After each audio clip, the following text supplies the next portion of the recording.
So we are continuing our series on relationships, specifically in relation to Grihastha life. But as I've said many times, and we'll say again, the knowledge and information and skills we require to work with one another in Grihastha ashram are the same skills we require to work with one another in any situation. Just yesterday I was giving a class, and at the end of the class many devotees were bringing up issues that they were dealing with in their local temple. And what are all those issues about? They're issues about relationships, correct? So it's a common problem. So yesterday, not yesterday, when we were talking about last Saturday, the main topic, or one of the basic topics we were touching, was the fact that we need to be the change that we want to see in others. Now, we have a strong tendency, all of us, when we see something wrong, to want to change the situation, to want to improve it, and that is not a bad desire. But the problem is that the people we want to improve may not always be submissive or open to our advice or our criticism. So the question comes up all the time. It said, if I see something wrong, is it proper or improper to tell the person? And the answer is always, does the person want you to tell them? Because if they don't want you to tell them, then it is improper. Or perhaps sometimes you have to tell somebody who can tell them.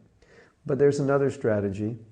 We discussed it, but I wanted to talk further about it. The strategy that Prabhupada said, set the example. Now, if you don't have a relationship in which a person is open to hear what you have to say, specifically open to hear criticism, even if it's constructive, then it's going to be counterproductive to tell them anything, at least anything significant, about their behavior that needs to be changed.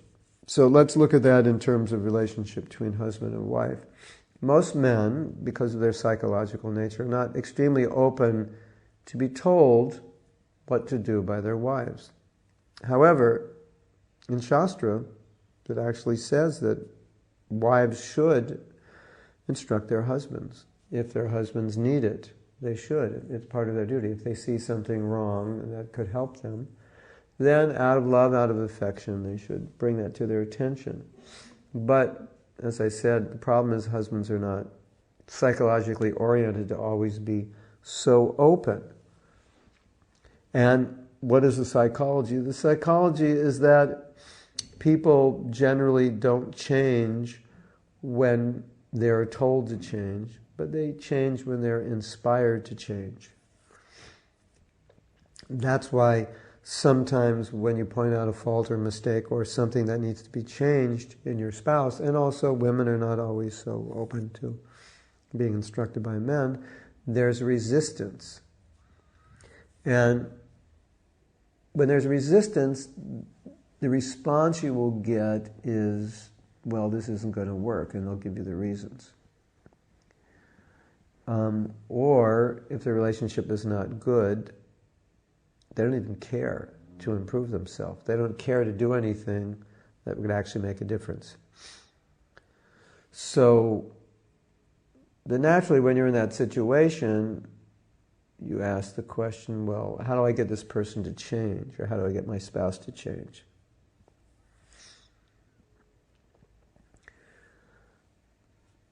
So, as I said, when you try to impose something on somebody and they don't want to be imposed upon, it doesn't motivate them to change. However, when the person themselves initiates change, then that's completely different. It's coming from them.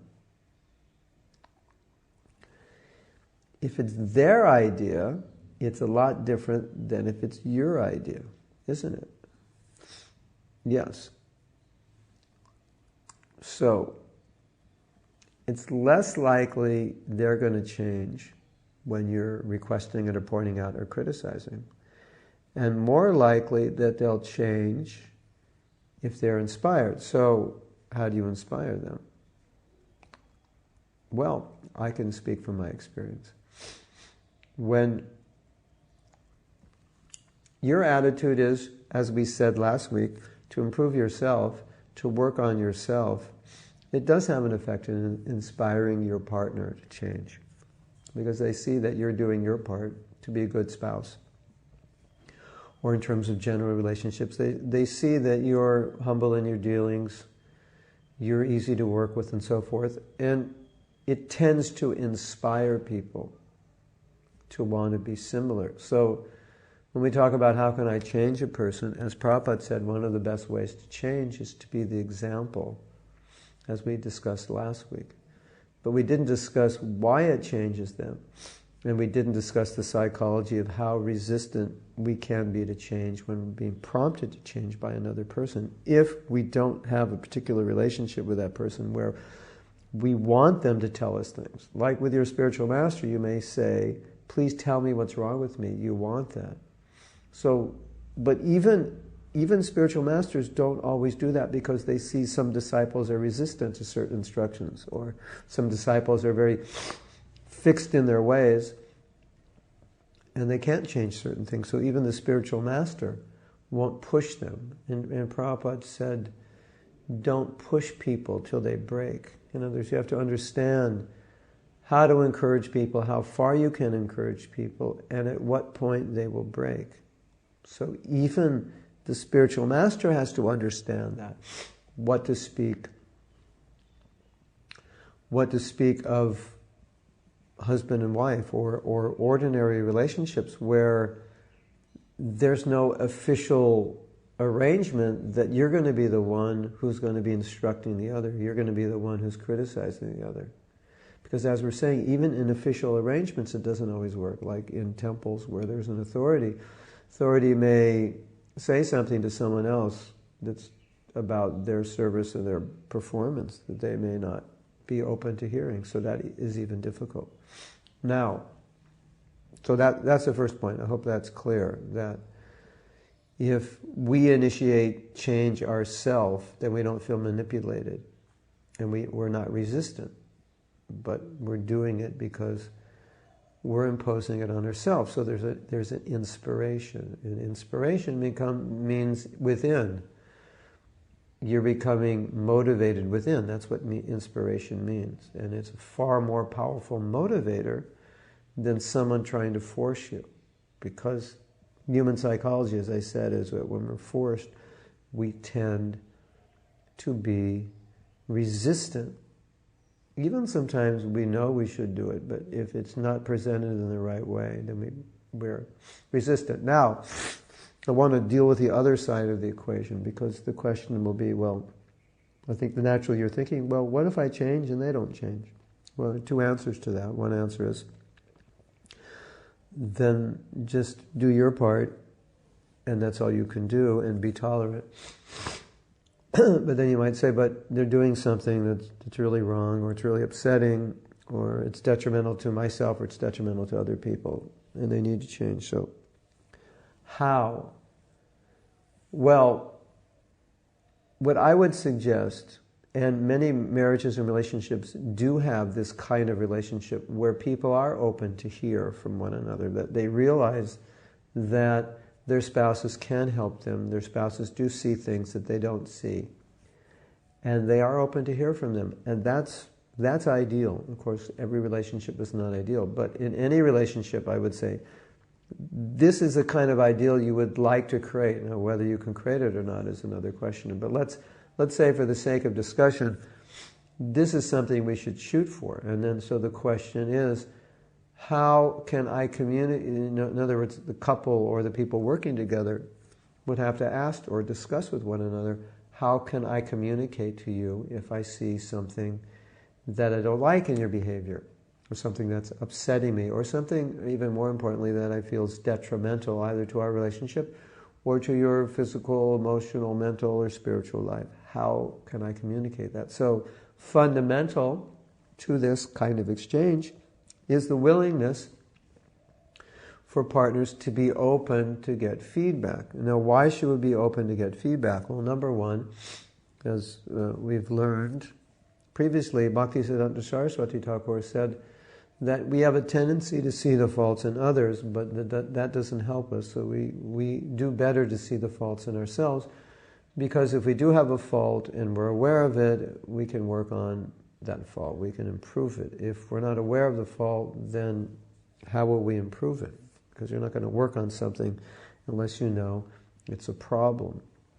So we have to see the value in being made aware of our own faults. So Srila Bhaktisiddhanta said, if we are made aware of our own faults, either through introspection, through Krishna inspiring us within, or through the help of others, then it's good and we're fortunate. And so we need to see that, the importance of that, which is a state which requires us to get a little beyond the false ego and also be a little more pragmatic. Let's look at what we can accomplish by being willing to look at our faults, rather than being so protective of our egos that we don't want to allow anybody in to show us how we can be better, and then we become resistant and defending and defensive, which is very frustrating for another person who's working with us, when they see there's areas that are hurting the relationship or hurting other people. So if we want to create this kind of relationship with whoever we work with, we first must recognize the benefit of being able to take feedback. The main benefit is that other people have a much more objective view of ourselves than we do. So we may be doing things wrong, or we may be doing things which are detrimental to a relationship, upsetting to others, detrimental on the practical level, just to achieving what we want to achieve in our service. And we may not be as good as seeing what we're doing wrong as somebody else. And so it's very valuable for us to be open to that kind of feedback, because it may be feedback which we can't see ourselves. And it may be a problem which we continue to make, which thus ill affects other relationships. So when we understand that, and we understand that it is a relationship and that we can help one another in ways that perhaps nobody else can help us, by pointing out areas where we can improve, then we can have a positive view of this. Just like, there's a lot of things that we do wrong, but no one's going to have the audacity to go up to us and say, or many people, or most often, people won't come to the audacity and say, that comment you made in class, that was really inappropriate, or it wasn't in line with what the shloka was about, and I could see that Maharaj was disturbed by it, and you didn't even notice that. Or it might be something as simple as that. And then if you think about it, and you might say, yeah, you're right, it was inappropriate, I shouldn't do that. So then it's good. It's good that you were able to hear that. So you won't do such things in the future. And what to speak of it's something more serious than that. So we have to recognize there's a lot of value that we can get from our partners giving us feedback, because they can help us in ways that others just wouldn't help us with. And they can end... and we can change in better ways. Some things are easy to change. Some things are more difficult. They're more intrinsic to our psychology and will be harder to change. But some things will be easy. There's such simple suggestions. If you did this, it would be better. Or if you didn't say that, it would be better. Or if you dressed this way, it would be better. Or if you approached me this way, it would be better. Some things are very simple. We can easily change. Now, we also need to deal with the resistance that comes in the thinking of, I can't change, this is the way I am, which is a real killer for relationships. We can change in many ways, and if we are in a relationship, it's really, really, really important to be aware of things which are upsetting to the other person, and you add salt to the wound when you do something which is upsetting, and the person points it out to you, and you say, this is the way I am, I can't change.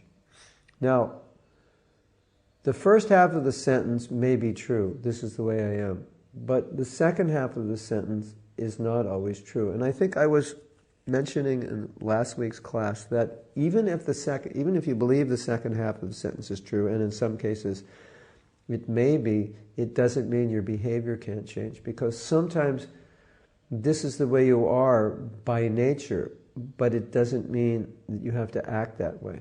Just like we have this very interesting example in our Shastras of many Grihastha devotees who were very advanced in Krishna consciousness. And as a result of their advancement, they were detached from their families. They didn't have material affection for their families. And we might say that material affection is, holds the family together. And if there's no affection, how can it be held together? But what we find is that they acted affectionately. So even though they were detached, they didn't just say, well, I'm not going to show any affection to my wife and children and act like a good husband or wife because I'm detached. They thought that even though I feel this way, but externally I have to act properly. And Lord Chaitanya would sometimes instruct his devotees who say, internally be detached and externally act as an ordinary attached householder, because you have to act in a way which is suitable. You have to show affection, you have to do your duties. If you raise children without affection, your children will go crazy. If you have a relationship, you don't show affection, there's no bond in the relationship, it's not satisfying to your partner.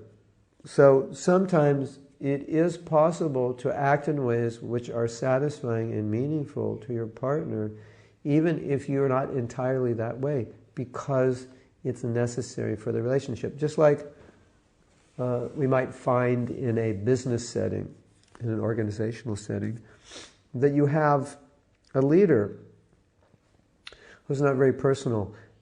And what we find in the business world, that leaders that are liked the most, leaders that are most successful, at least successful in the eyes of employees, leaders which employees like working with, are leaders who have what's called emotional intelligence. Emotional intelligence is relational intelligence. So they're more personal, they're better with people. And companies work better that way. Anytime you have a leader who's not good with people, it's always a problem. At least that's my experience. It's a problem for the employees or a problem for the devotees working in that situation. So let's say you have a leader who by nature is not personal. He's more reclusive. He's more quiet, doesn't show his emotions and so forth. And he comes to realize that that's problematic for the people he's working with, because they don't feel so inspired, because they feel he doesn't really care, he doesn't really connect with them and so forth. So he comes to realize that it would be better to, on some regular basis, connect with people, to ask them how they're doing, how their family's doing, ask them if there's anything I can do to help you, need any facility and so forth. Even if it's just lines on a paper that he memorizes, that I have to go around once a week and ask every employee these things. Sorry for being so stuffed up, but I think I don't know what I'm allergic to, but I wasn't allergic to it last year. It might be the mold, because we were gone all summer. Last year we had somebody living here. It was so moldy here. Anyway, so then the person learns, okay, these are behaviors that people would appreciate. These are behaviors that would endear me to people, which would make their jobs easier. They would be more motivated or inspired because they sense there's more of a connection with their leader, there's more of a caring, like that. So then he does that, even though by nature he wouldn't do that. It's just not who he is. He doesn't like to make eye contact. He's not very personal. He doesn't like to touch people. He's not interested in how your wife or husband's doing, how your kids are doing. But he kind of forces himself to be that way. So it's hard for him, but he does it. That's the point I'm making, that sometimes the people you work with or your spouse needs certain behavior from you that doesn't come naturally. And if you sit there and say, well, it's just how I am, I can't do that, that is just rubbing salt into the wound.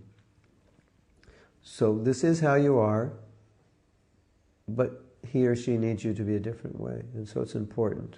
That's important. And it's important that you don't resist that, immediately saying, no, I can't be that way.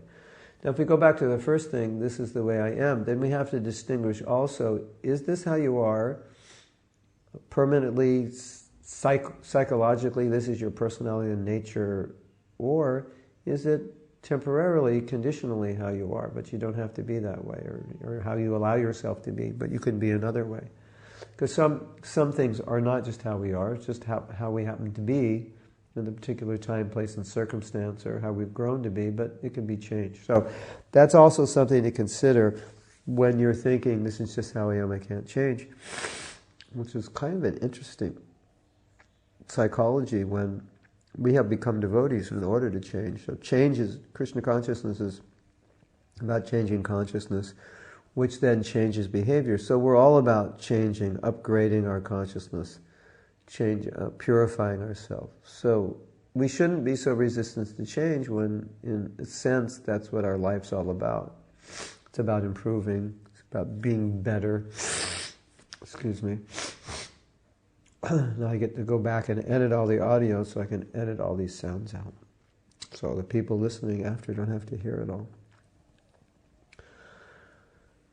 So we've discussed two things. One thing is being aware when people you're working with are not open to your feedback and just focusing on being the change or being an example, which number one is what you should be anyway. Number two, as a means for inspiring them to be better examples themselves and changing themselves. So that's it's important to understand what are the parameters of your influence on another person.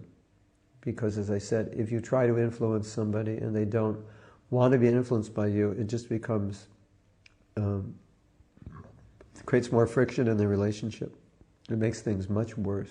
So in that situation, you know what your parameters are, you know how much you're able to encourage, inspire, instruct, offer feedback to a person, and how much you're not.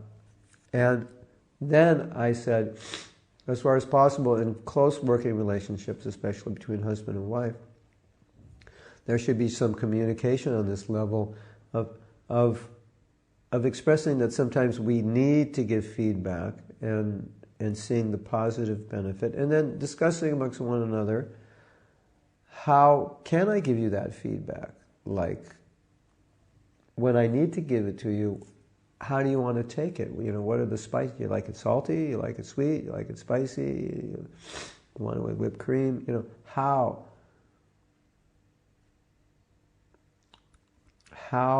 do we ask the other person, how can I communicate this with you? How can you listen? Now, these are very, very important principles because these problems are common everywhere, not just in Grihastha ashram. There are problems among siblings, there are problems in the workplace, there are problems in ISKCON. And what we're realizing, or what I hope you're realizing by having these discussions, that a lot of us don't have good relationship skills. And because we don't have good relationship skills, we can create a lot of bad relationships or a lot of friction, or maybe we can just say we can have relationships that aren't good. And whenever relationships aren't good, it wears away our enthusiasm. And we need, or we can learn skills and attitudes that can improve relationships, that can make things easier. I think maybe some of us think it's just some of us are good in relationships and some of us aren't, and if we're not, it's just the way it is, and it's just going to be that way. And then you'll notice that if someone is not good in relationships, it tends to be a problem with them wherever they go. It's not just that, it's only a few people they don't have really good relationships with it. It tends to be that they don't have really good relationships or good working relationships You may have good relationships, but I'm talking about good ongoing working relationships. Sometimes we have good relationships because we don't interact with people. They're friends from a distance. Hello, how you doing? What's going? Exchange some words, talk a little philosophy, and then you don't see them. You're not interacting. So that may convince you to say, no, I'm good with relationships. I have so many friends that I'm good with. But I'm talking about ongoing working relationships. And so it's important to understand that not everybody is naturally good at relationships, but we can learn how to be. And we shouldn't think, well, this is just how I am. I'm just not really a good relationship person, and so I'm just not going to work in this group, or I can't work in groups, or I can't work in this way, or I can't work with this person, or I have to be in charge, this and that. So this is like common stuff that goes on because we don't bother to understand how we can better get along with people or what's necessary. And so that's why I think these classes are important, because they give us some insight into the psychology of good relationships and the skills necessary. Like if you read, to have good relationships, if you read any literature on relationships, especially on marriage relationships, that the literature teaches that most bad marriages can be turned around. And the reason they can be turned around, what you'll find if you study this literature, is another important point, which we can discuss, which is that,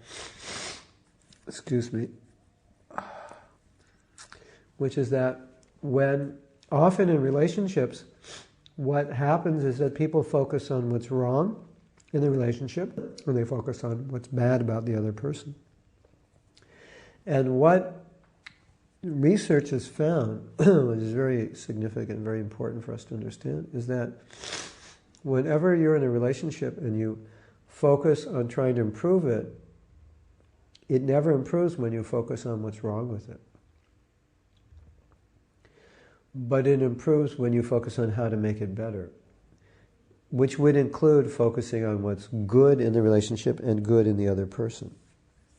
So that is an example of a simple tool, a simple approach, a simple attitude change that could make a huge difference in a relationship that many people don't realize because they want to bring up what's wrong. Okay, let's sit down and talk about what's wrong. Now, here are the statistics about marriage counseling in case you ever want to get any. Usually it's a waste of money because traditionally or typically in marriage counseling they'll focus on the problems. The problems tend to get worse by focusing on them because it's such a negative thing. So when you focus on solutions, or like we say, when you see a fault in someone, you say, no, well, what's good about it? Focus on what's good about them. See something good about them.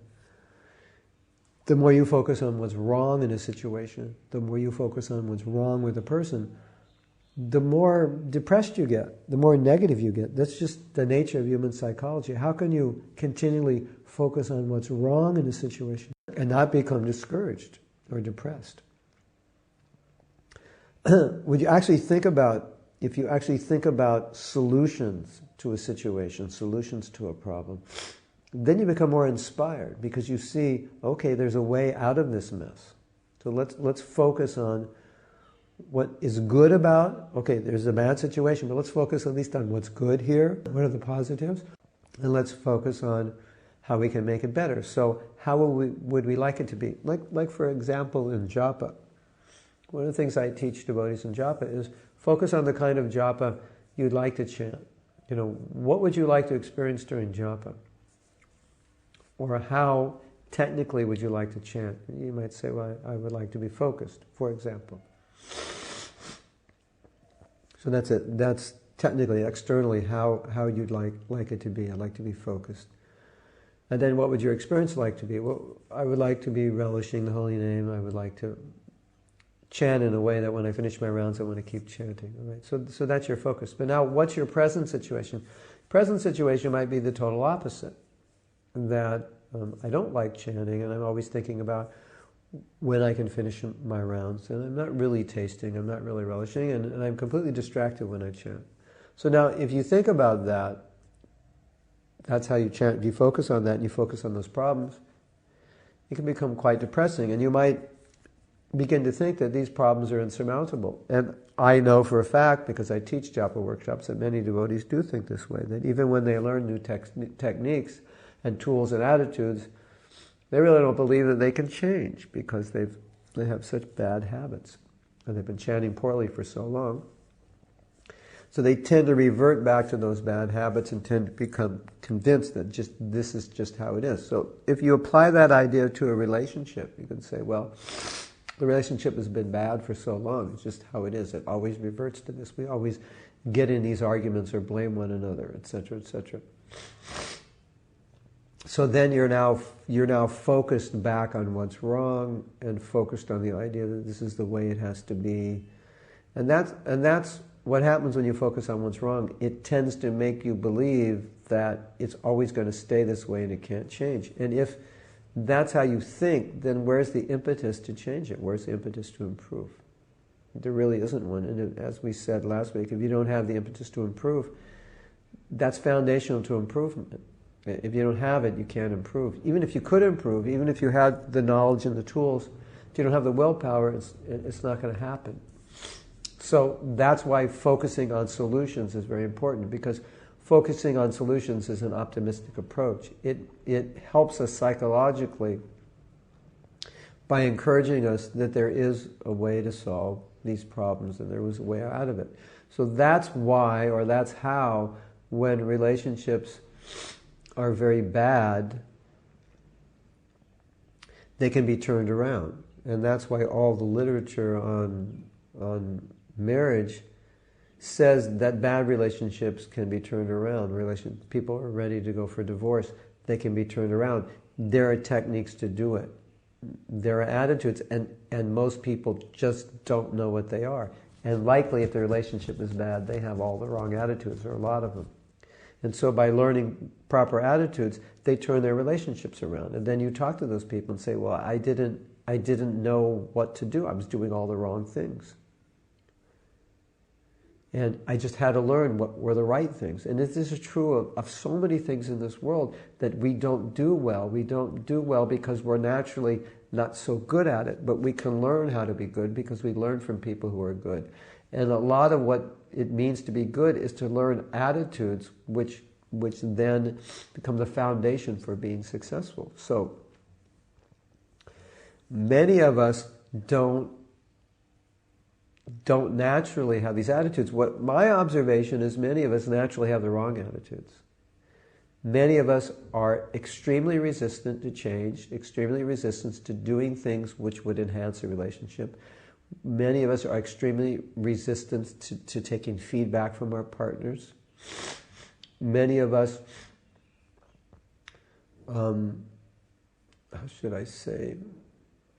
many of us don't see Grihastha life as worth the time and energy to make it really good because we feel it's not really that important. We tend to minimize it. There's a whole list, I've noticed, of ways of thinking and being that we have that undermine the success of a relationship. It's just like many of us, we automatically, how should I say this? By our nature, many of us have inherently attitudes that are like toxins or like poisons in a relationship, that we have difficulty highly respecting another person. We have difficulty accepting that another person has different values than us, sees things differently, that what is good for them may not be good for me, and that's okay. Many of us just can't even deal with that. That doesn't even enter our world, our way of thinking, that is acceptable. That the person that I'm with can have views which are much different than mine, and those views are okay. And I can be happy with them, or they don't like the things that I like. For some people in a relationship, if their partner doesn't like what they don't like, it's very upsetting. It's okay if they don't like what you don't like. They're not going to like, women don't like motorcycles generally, guys do. Women don't like violent sports like guys do. Women don't like watching movies where everyone's heads are being blown off as much as guys do. It's just a lot of times what they find is that, women want their husbands to be like women, and guys want their wives to be like guys. So guys are guys and girls are girls, and you don't try to make them who they are. But sometimes we come into relationships like this, and we just naturally want to mold a person in a particular way that to such a point where we don't allow them to be who they are. And because we just can't accept it, that's just who they are.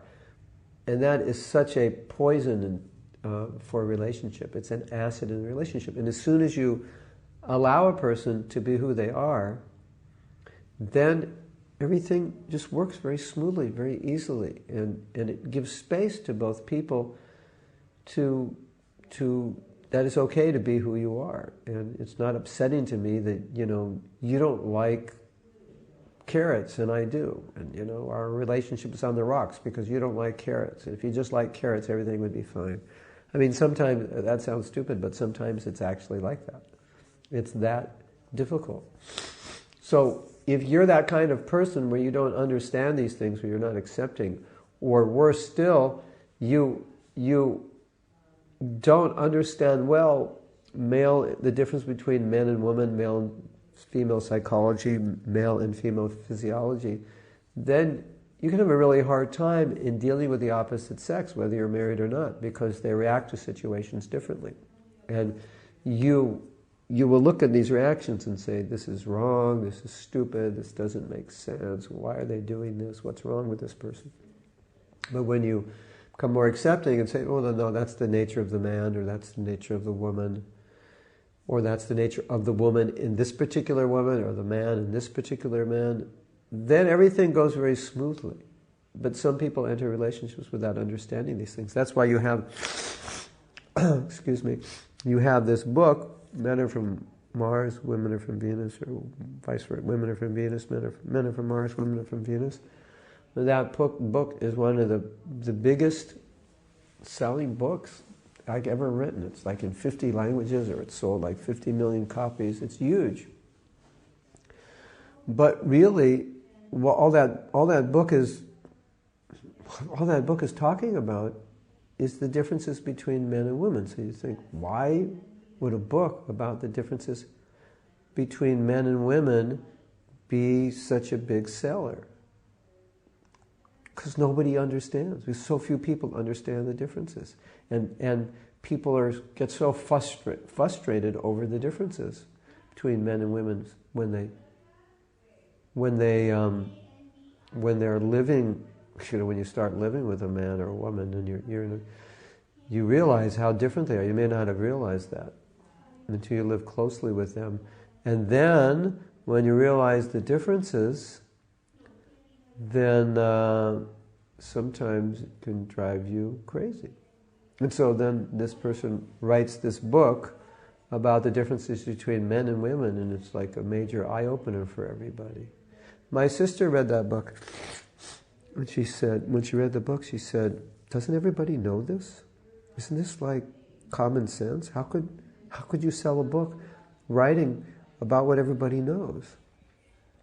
Well, there's a saying, common sense. The thing about common sense is it's not common. Yeah, that everybody knows this. Sure. Everybody knows this, but actually they don't know it. That's why the book is such a good seller. Now, my sister, she's tuned into this. So she's on that level, so she knows. So she's looking at this and thinking, doesn't everybody know this? This is my whole point. Some people are really good in relationships. They don't have to read any books. They're just good at relationships. They know.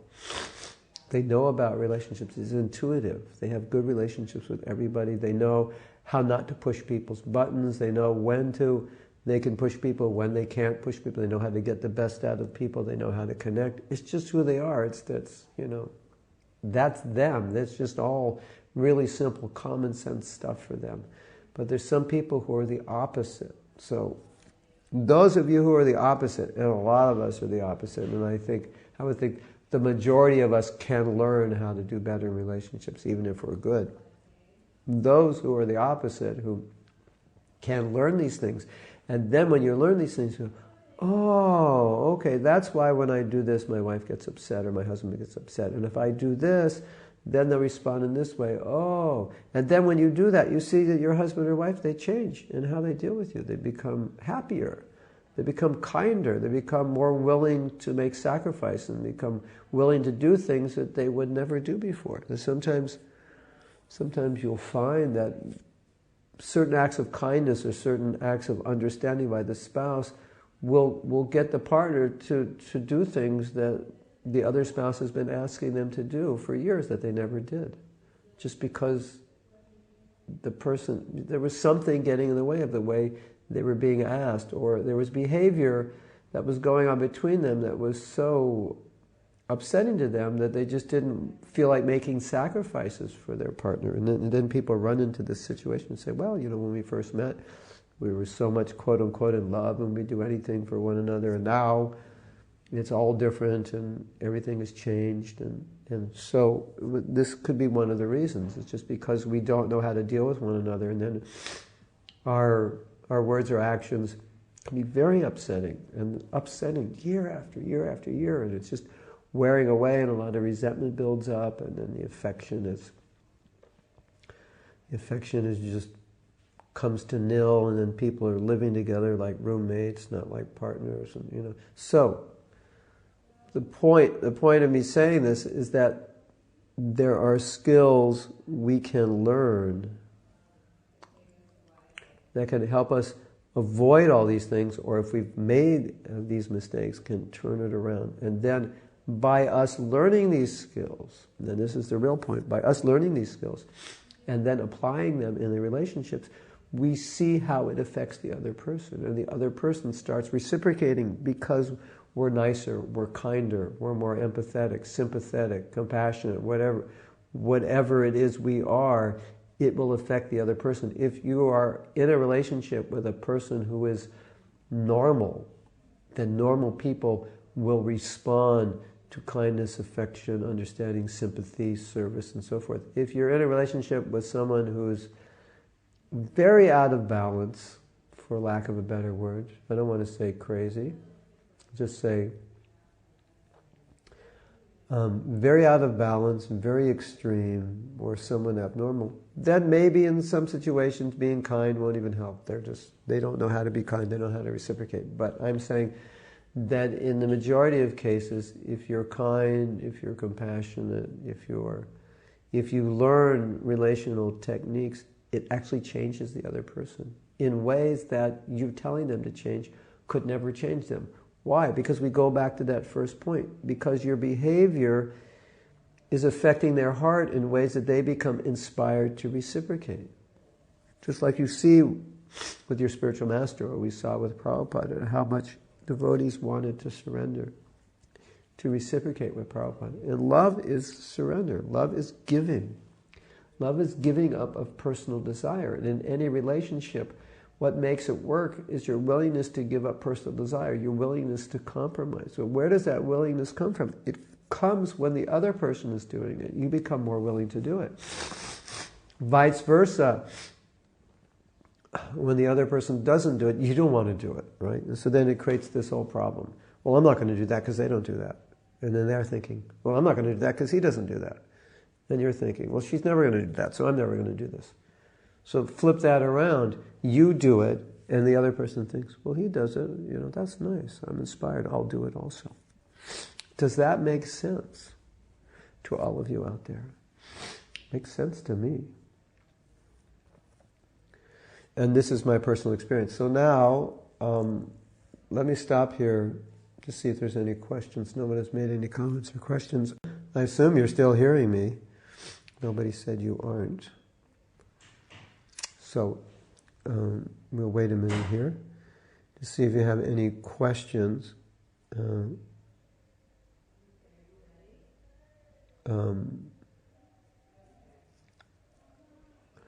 There's a question here. Well, that was 16 hours ago. That was the last class.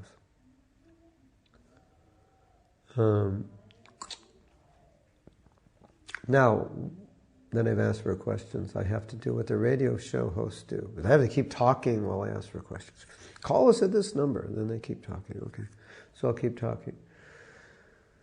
Be the change that you want to be. As we said last week, try to consider what an ideal spouse would be. And then rather than look at your spouse from that perspective, look at yourself from that perspective and become that. Because if we don't do that, there's this extremely strong tendency to want to mold another person.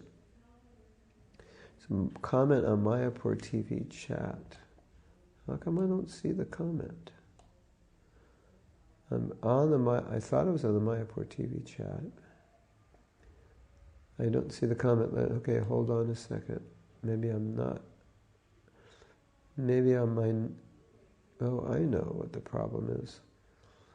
I didn't log into my own chat. Okay. Excuse me for that. I will log into my own chat. There we go. Now I see it. It's from my old friend Indonuja, who is in Japan. Yes, only audio. You're deprived of the darshan aspect. I might be I'm working on getting a better internet connection, which will be faster and better, and then I will try to broadcast video again. But there are advantages to not broadcasting video, but then I don't have to find good lighting. So Indonuja says,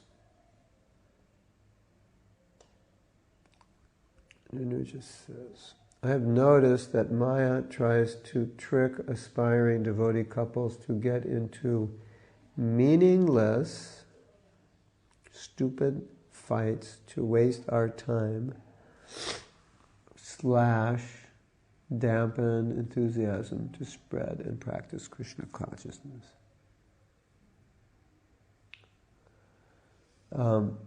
What has been the single most biggest challenge in your marriage and how did you overcome it?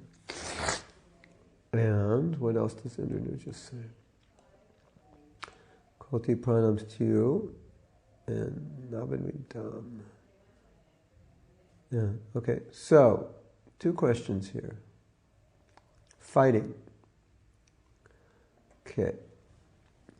Why do we fight? You can write a song, Indonesia. Why do we fight with the one we love? It'll be a #1 hit song. A couple of reasons why we fight. I think if you go back to what I spoke about today, you can see that the basis of fighting is really in blaming another person for their actions and then how those actions affect you. So you're basically buying into a belief that the actions of another person are controlling your life, as opposed to just control your life and realize that their actions do not have to affect you, and take responsibility, and they're not to blame for your own shortcomings. Now, blame is a way in which you're dealing with something inside of you that's not whole or not healed, and therefore you blame another person rather than take responsibility. So you have to see that. That's #1. That's important. Fighting is in the mode of passion. So when you're fighting, that #2 would mean you're both in the mode of passion. Because if you're not in the mode of passion, if you're in Sattva Guna, even if someone's fighting with you, you have no desire to fight back. So it has to take place in passion or ignorance. So that means some reason we're too much in passion and ignorance. Right? There has to be a sufficient degree of false ego, because usually when you're fighting, you're trying to resolve some issue, and probably in resolving that issue, there's some degree of false ego that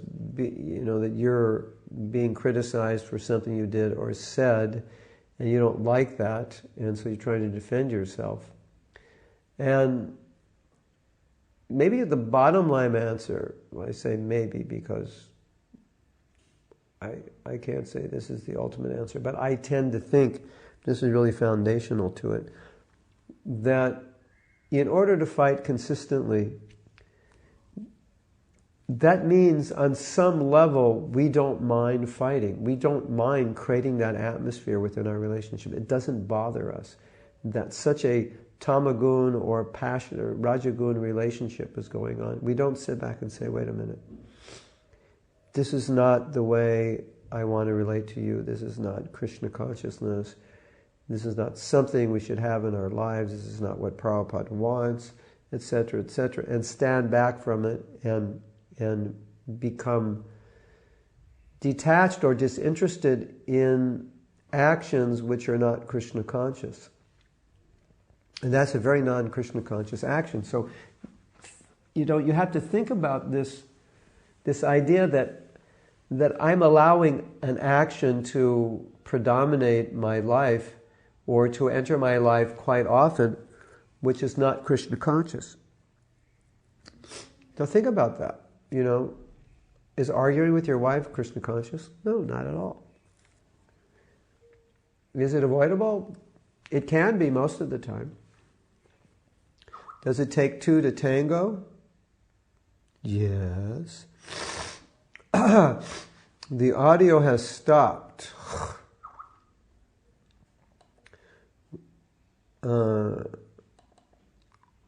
It's back and it stopped. That's Indian audio. It comes and goes. So is arguing Krishna conscious? No. Why are we allowing something in our life if it's not Krishna conscious? Stand back. Why are we attached to an activity which is not Krishna conscious? What are we doing in our lives that is allowing this mode of passion to settle in our family life and we don't get rid of it? Just like if your house is dirty, there's all kinds of dirt in your house. You'll clean it out. You say, oh, it's dirty, let's clean it. So how is it that there's all this dirt of fighting, but we don't clean it out? We have to ask ourselves that question. What's wrong with us? The bottom line answer is, we like to fight. Why do we like to fight so much? Because do you think two people will fight who don't really like to fight?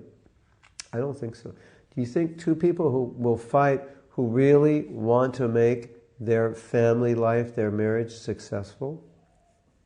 I don't think so. You think two people will fight who are in the mode of goodness? I don't think so. Do you think two people will fight who are beyond the consciousness of blame? I don't think so. Do you think two people who will fight who take serious responsibility for improving themselves and don't focus on improving others? I don't think so. Yeah, so you don't want to be humble. So in a marriage relationship is a really good opportunity that Krishna puts you in to practice humility. And if you think, listen, I'm a man, why should I submit to my wife? Then you're setting yourself up for disaster. If that's how you're thinking, why'd you ever get married? I mean, a lot of the ways that men think are ways that brahmacharis think. That's how a brahmachari thinks. That's why he doesn't get married. I really can't submit to a woman. I'm too proud. I wouldn't be able to listen to her. Okay, then I won't get married. But not that you think that way and then you get married, because if you think that way and you get married, you have to change that way of thinking. You say, no, it's a reciprocal relationship. You have to listen. It's not, it's not just you tell her what to do and she just runs around and does it. No, she has her own feelings and needs and you have to listen to them. That's what it means. If you're not willing to do that, then you're going to fight her. But why do you argue? Because you're not fulfilling her needs or she's not fulfilling your needs or both. But what's not true? I think to always accept whatever my wife says is being like a robot.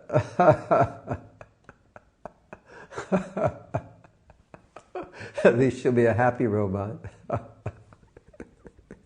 Better than an unhappy robot. But you'll have to do it anyway. Indra Nuja, I have a question for you. when you have these fights and your wife wants you to do A, B, and C, don't you eventually, ultimately, after all the fighting and the gun smoke and everything is cleared away, don't you eventually realize that you have to do that anyway? When you have saved a lot of time just by doing it, you know, and when you have saved a lot of bad rounds from being chanted and with an agitated mind just by doing it, the thing is the false ego gets in the way.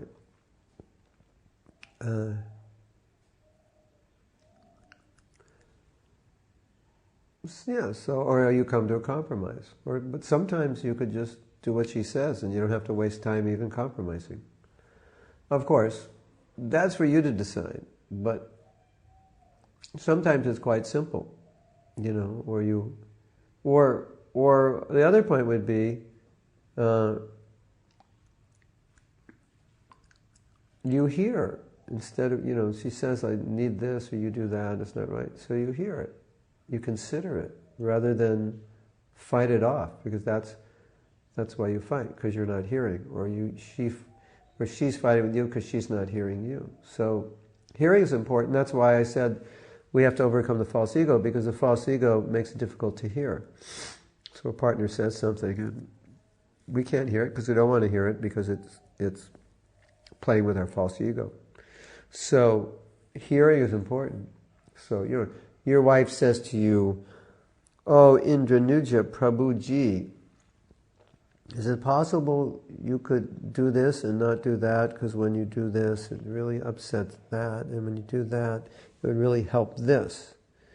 And so Indranuja Prabhu says, so what you're saying is that if I do this, it creates this problem for you, and you'd really rather me do this, and that would help this situation.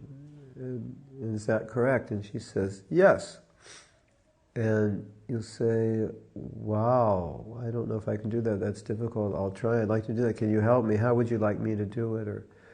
Or you might say, I don't know if I agree that would actually be better if I do this. What about, sometimes I think if I did this, it would be better. What do you think of that? So you're trying to bring it to a more sattvic level where you can discuss it.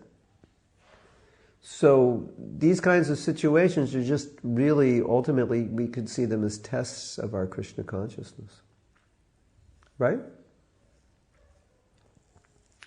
Rather than see, oh, this is my wife complaining, see it as a test of your own tolerance and your ability to communicate and your ability to be in the mode of goodness and respond with some sense of understanding of what she's saying. I mean, after all, it's a relationship. And after all, this is what Grihastha life means. It's a relationship. As I said, if a man or a woman is not willing to do these things, just don't get married. And But I would say that you're still going to run into these problems with other relationships. So, I do personally find some men who had bad relationships also have bad marital relationships, also have bad relationships in general. You do sometimes see that phenomena, or with women. So it's not something that you can completely avoid in your life, even if you say, just not my nature, I can't do this, maybe I shouldn't get married. But at least be aware that these kinds of dealings exist everywhere. So my foundational premise is that if we like to argue, we're in the mode of passion, we're not in the mode of goodness, because every mode of nature has its own attraction. That's why people in the mode of ignorance like meat, but people in the mode of goodness, when they see or smell meat, it makes them sick. But people in the mode of ignorance, when they see or smell meat, it makes their mouth water. So people in passion and ignorance, fighting is just like, it's like they can do it. It doesn't upset them. It's like, no, the atmosphere here is not good. We're always fighting. We have to change this. People in the mode of people are more sattvic. They create a sattvic mood wherever they go. So if there's fighting, they don't like it. So think of that. And then your other question was, what has been the single most biggest challenge in your marriage, and how did you overcome it? Probably, for me, the single most biggest challenge was acknowledging and then practicing. Well, first acknowledging the fact that Grihastha ashram it's something important to make successful.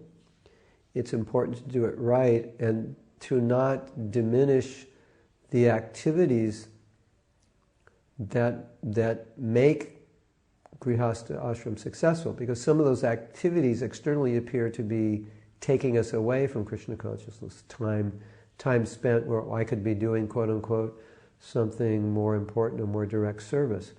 But these are the activities. There are many activities that nourish the Grihastha ashram, and if we're in the mood of making it successful, that I'm in the ashram and I should make it successful, then we're not reluctant to do all the activities, or we're not resistant, or we don't complain about doing all the activities that are necessary in Grihastha ashram to make it work and thus to make it successful. So, for me, as someone who has a lot of service and who's in demand from a lot of devotees to do a lot of things, to give a lot of classes, to write a lot of things, to offer a lot of counseling, it can sometimes look like the activities that I do with my family, the time I spend with my daughter and my wife, doing things that aren't directly preaching to other devotees, could be undermining my service.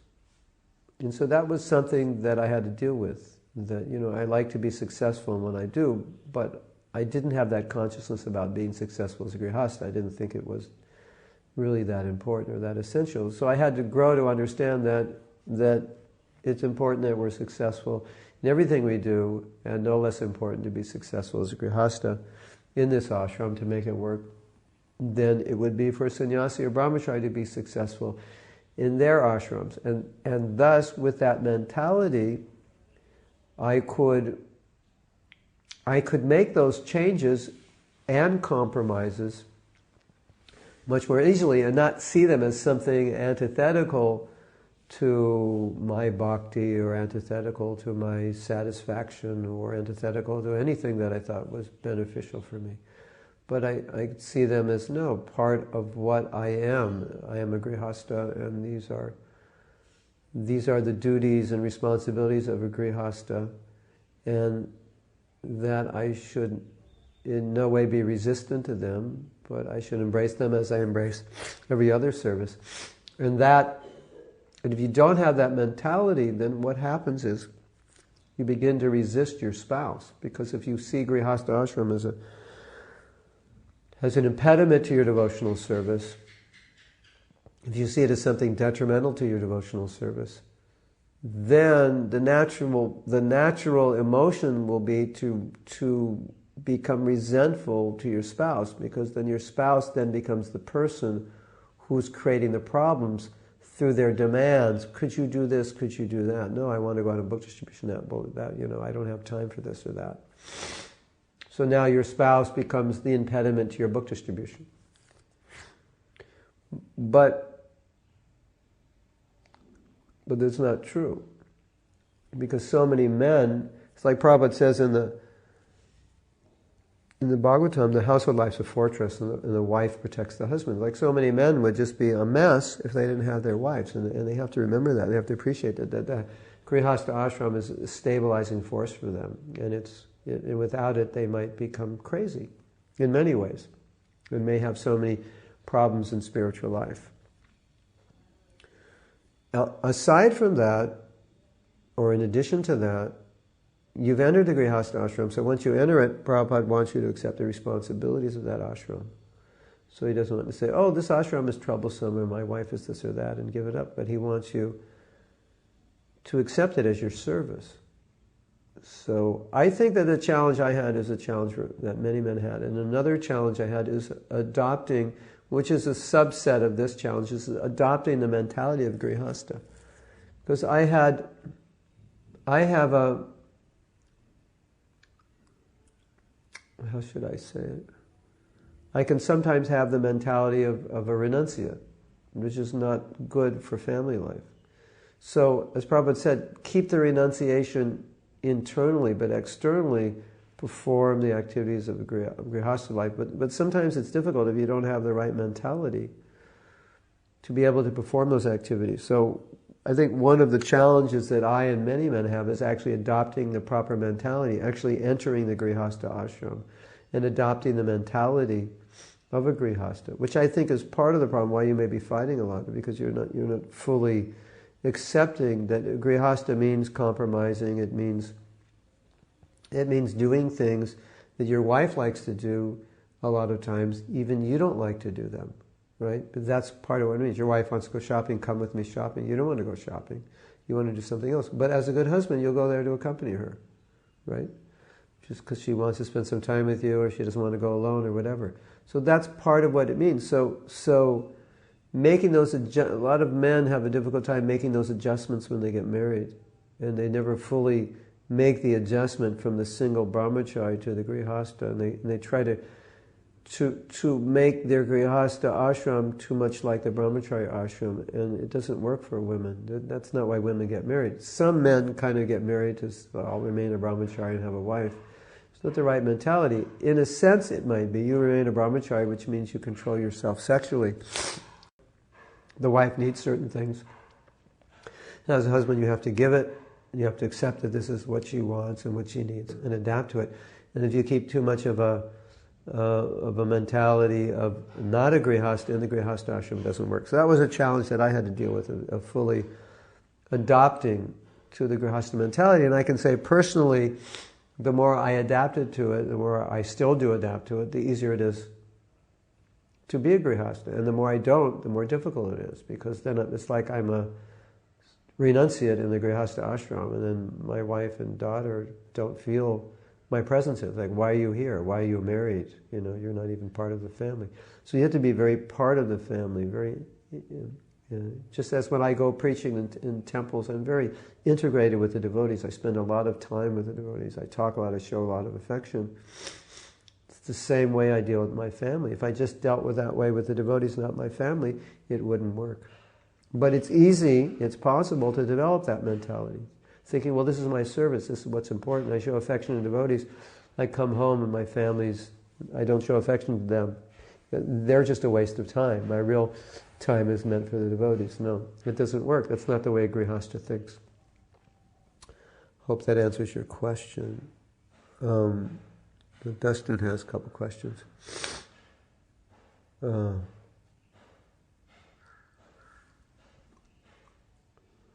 Or Indranuja has some comments. I do that too. He says, compromise.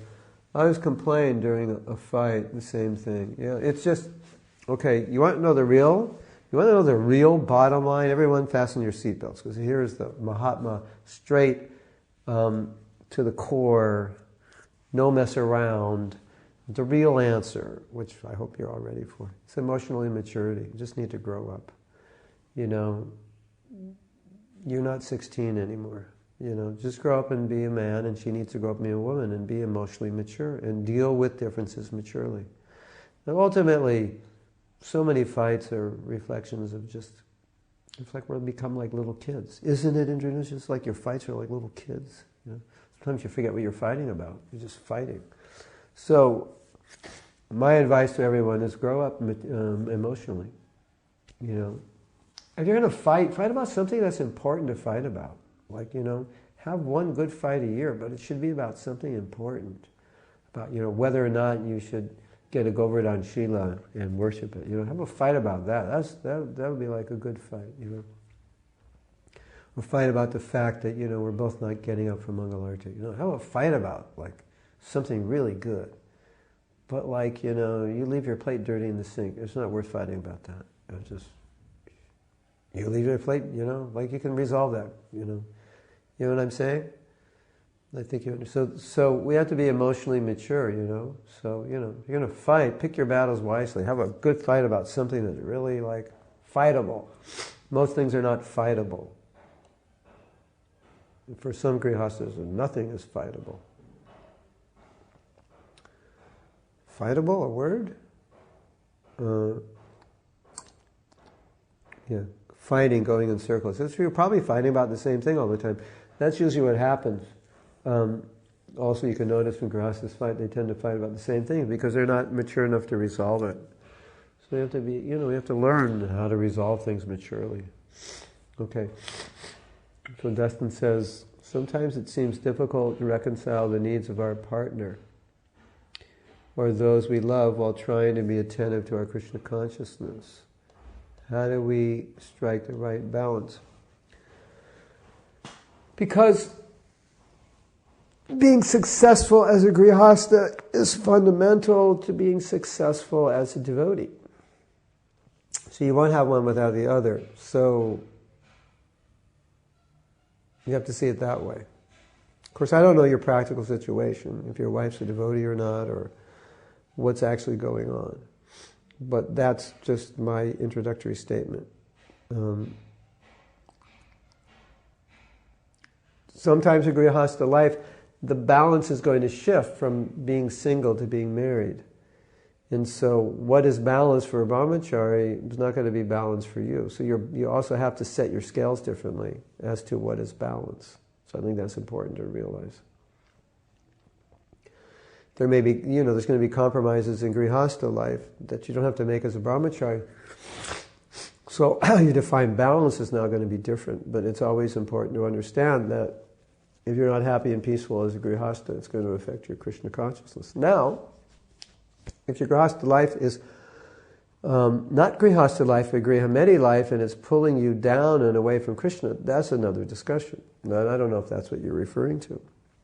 Then that is a different kind of balancing act. Then you're making your grihasta life successful would mean being a perfect grihameti, where you're involved in deep degrees of sense gratification, then obviously that's not going to work. So there's a really heavy purport. Prabhupada says if your family life's not Krishna conscious, then you should get out of it. You should leave. What did Prabhupada mean? Well, he meant that there may be irreconcilable situations where, you have a spouse who's not Krishna conscious, and then your whole family life is just hell for you. It doesn't have to be if your partner's not Krishna conscious, but sometimes it can be demanding. They're eating meat or cooking meat, or they're demanding you to engage in sinful activity, and it just becomes an impossible situation. You have to get away from it. So I don't know if that's your situation. I hope it isn't. If we go back to my initial point, the point is that we want to be stable. And we should understand that the stability that we create materially has a very strong effect on creating stability in our Krishna consciousness, even if it's not directly Krishna conscious activity. So it's just like you may do something for your wife. You go and you bring her flowers, and then you take her out somewhere, and she's really happy, and everything's really nice. And you had some problem with her before, but now you pacified it. And someone's saying, well, that wasn't very Krishna conscious. You guys went out and you just, went to a restaurant. We don't go to restaurants. Or you went to a movie, and we don't go to movies. And you say, yeah, I know, but we really needed to do this because this was how. This is what she just needed to spend time with me, and this was a good way to spend time. And just an example. Maybe you don't have to do that, but I'm saying even in the extreme example, and you did that. But now, what was the result? The result is that everything is much better in my home, and now the result of that things being better in my home is that things are peaceful, and I can execute my Krishna consciousness. You see? So sometimes you have to look at the balance that way. So sometimes in grihasta life, we do things that don't appear to be directly Krishna conscious, but they are. You take your kids out and they're playing sports and this and that, and and think, what? I'm just wasting my time, here. What's going on here? But you have to be a good father or mother, and that's what kids do. They play sports, and you want your kids to grow up thinking, I was deprived my entire life, or my father would never go to my football games, he hated it, and then he grows up hating you, and he doesn't want to be a devotee. You understand? So it goes back to my other point. You create balance in your life, in your grihastha ashram, and then that supports your Krishna consciousness. Okay, Jamal has a question. Jamel, right? She has a question. She's asking, when a relationship is with a person who's not a devotee, how can it how can be good? Okay, how can I let my partner understand the things I do not like to do? First question, it can be good if you are very compatible and he's very supportive of your Krishna consciousness. So let's say you want to be engaged full-time in devotional service and your husband's working, and so you have a house, you have everything you need, everything's taken care of, and he's he doesn't chant Hare Krishna, but he's totally, he takes you to the temple for Mangal Arati, he brings you to festivals, he hangs out at the temple, he watches the kids. He doesn't, participate in the programs or anything, but he supports you. So maybe that's not ideal, but that can work because he's supporting you. He's a good husband. He knows how to take care of you and knows how to support you. You might get a devotee who doesn't take care of you and doesn't support you. So even though he chants Hare Krishna, he may not be supportive as a non-devotee husband. In general, we don't advise that you have non-devotee husbands. But sometimes you might find a non-devotee who's actually a better person than who you could find as, in your country or in your age group as a devotee husband. So, I don't know if that makes sense to you, but I think, you have this person. He's a really nice person, and he's pious, he's religious, and he said, we can raise our kids as devotees. He'll go to the temple.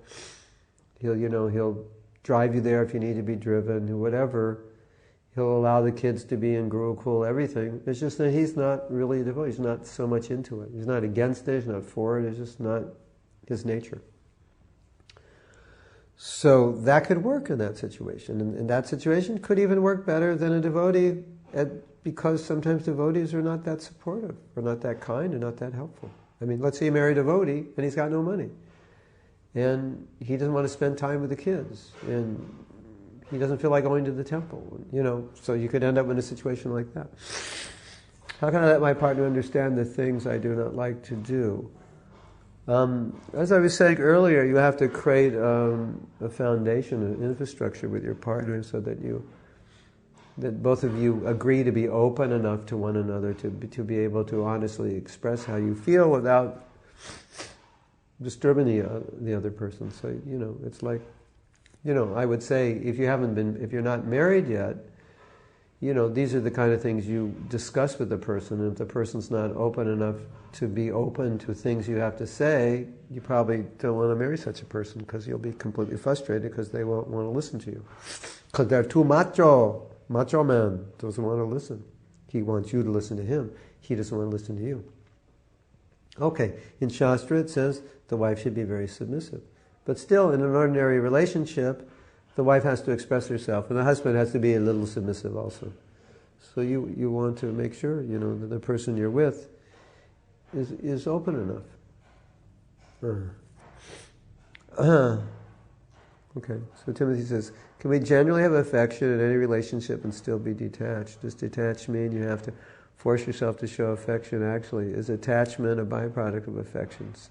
I don't think you could really understand this question well until you actually come to that point of detachment. But let's try to answer this question. It's such an interesting question. One answer to the question could be that how can you have real affection unless you're Krishna conscious? Then if you're not Krishna conscious, your affection will be very much bound or motivated by the mode of passion, because your wife is beautiful and you like her and she makes you feel good, and then all the affection is there. You're willing to work hard. Why? Because she'll give you sex and she'll smile at you and she'll, cook nice. And if she 10 years later, she's not as beautiful as she was when she was married, and, you see her faults, and then, you don't love her anymore. You see, so that's this mode of passion affection, and a lot of relationships are based on that, and that's why they don't last. That's what Bhagavatam says, is that people get married based on physical attraction, And that's why they agree to be married. There's nothing more to it. So, your affection for your family is based on Krishna consciousness. That you have affection because you want to see them become Krishna conscious. So that's the real affection, and that's how you express it. So even if you're detached, you'll never stop expressing that affection for them to be Krishna conscious and never stop serving them. But the kind of affection that you'll be detached from is the bodily affection where you're serving them because you're going to get something physical back from them. Or, you like your kids when they're young because they're so cute, but when they're older, they're just creating so much trouble for you and you just detach and you don't want anything to do with them. No. So, and then there's the affection that you exhibit because you're duty bound. So dharma is part of the marriage. Dharma, artha, kama, moksha. So dharma means that you're duty bound. So you show affection through duty. That I'm not going to leave my wife, and I'm not going to let all these petty little things get in the way. So I respect.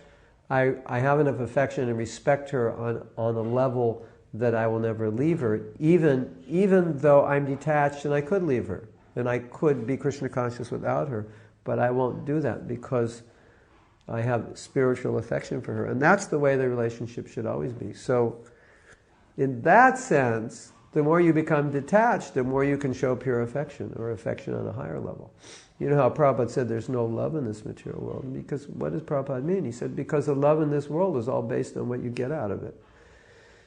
It's called, what the Bhagavatam says is people don't have love, they don't have good qualities because they're on the mental platform. The mental platform just means what do I like and what don't I like. So all their actions are motivated by what they like and what they don't like.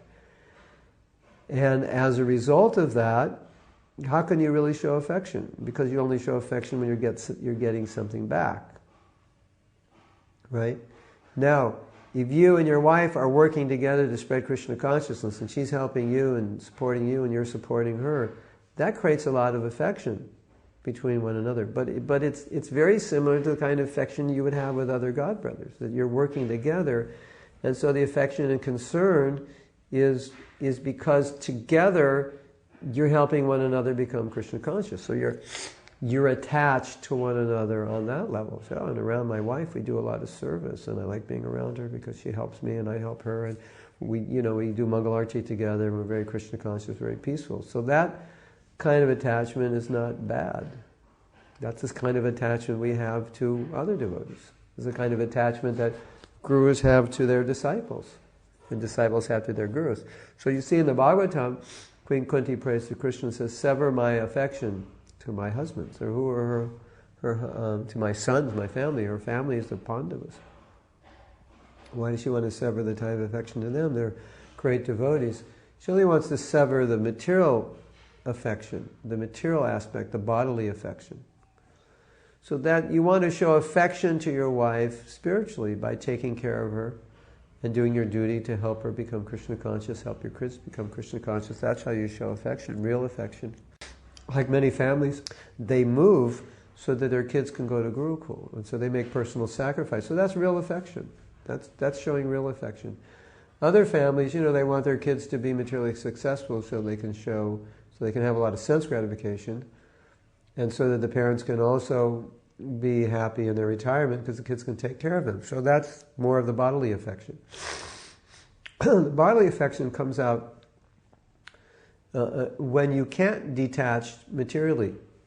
When like you can't exist without sex, you can't exist on that level. That's bodily affection. So that's where the materialists, why do the materialists work so hard? Because they get sex. That's the reality of it, unfortunately. But, why are all these guys working so hard? If their wives didn't give them sex, they would leave them. They wouldn't work hard like that. So you understand the difference? So you don't have to become afraid of becoming detached. But you don't want to detach yourself from affection, genuine spiritual affection. That's not what you're becoming detached from. You don't want to detach from compassion and care and concern and kindness for your wife and children. That would be stupid. And that's not Krishna conscious. So if we understand detachment like that, then we've mistaken it. Because, you could say like Prabhupada, he is detached from all of us, but he wasn't attached to, us on the physical level, but he had intense affection for us. So you, as a husband, are meant to be the guru of the family. So you have affection as a guru has affection for his disciples, and your wife has affection for you as a disciple has affection for guru. That's like the ideal textbook marriage model, Vedic marriage model. So it's obviously not going to be exactly like that in today's world, but it's going to be a little bit like that. And but aside from that, the affection is going to be very similar to the kinds of affection we have for other devotees. It's like there's so many devotees that I see like my own children. You don't even know them for a few hours, and they've come to Prabhupada's family, and I see like I'm their uncle or I'm like their father, and I deal with them that way. And I feel strong affection for them, and I care about them, but it's not material. So now, if you're married, naturally there's going to be some material affection there. It's just, we're conditioned souls, it's going to be there. But we use that material affection to create a bond, to help us spiritually. I like being with my wife, so I like working with her. We like being together, we like talking. So, all right, that's great. We use that for spreading. We go out and we spread Krishna consciousness together. And what's really good is people see how we get along really well, and that just becomes a big plus. And people see, oh, this is Krishna consciousness. They're very Krishna conscious. They get along well together. This is good. Right? So, does that answer your question? Or as I said, you kind of have to experience it yourself, I think. So, you don't want to be artificial and repress affection, but the idea of detachment in family life is that you don't want to become so attached that you just become like an ordinary materialist. And then you become completely under the control of your senses, and then you're just motivated by sex. And motivated by economic development. That would be material attachment. So if you're not motivated by sex, you're not motivated by economic development, those aren't the goals of your life, then you can say you're a detached householder because your goal is Krishna. And therefore any affection you show your wife and family is not degrading, because naturally you'll show affection in relation to their spiritual lives. I think that's clear, isn't it? It's like I say, it's something you have to practice and kind of fine-tune and balance in your life. It's, Grihastha life's kind of like, when you first get on a boat, a small boat, and the boat's shaking, and you kind of have to balance yourself. It's like that. It's like a balancing act. And so, in this question you're asking, you can relate it to anything, like you like to play drums. So how do I know if it's just material attachment or I'm using it for Krishna and I'm doing it out of devotion? And it's, so do you take, with anything that you're doing, right? How do you know it's not material attachment? How do you know it's affection? How can you say, well, if I become completely detached from playing drums, then how can I play drums for Krishna? It's just like the same thing, because now you do it out of devotion. You don't do it just because you want to. You see a higher purpose. And if there's no purpose, then you don't. So it's like, it's not like you're going to leave your wife because you can't enjoy her anymore. Because the relationship, well, it's just not perfect anymore, so I'm going to leave. No.